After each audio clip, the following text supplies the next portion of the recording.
In today's video, I'm going to show you how to create a blower effect on CapCut PC or how to add blower effect on CapCut PC. So first, I import this video to timeline. So now click on Ctrl C, then Ctrl B. That's mean copy and paste at the same timeline on here. If you have multiple layer like this one here, you can select which one you want to blow, right? Now you need to click on effects, then here are type blower,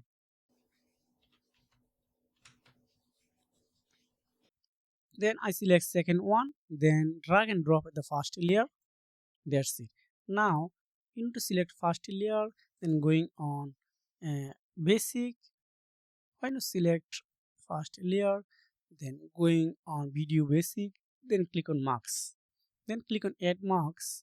Wow, you can see it's going to add already rectangle, circle, and split. You can add anyone as well, text, star. So I need rectangle. Just select your area which one you want to blur. So I select my head. The thousand of people. If you're moving your head right, left, right to left, you can add keyframe as well. That's it.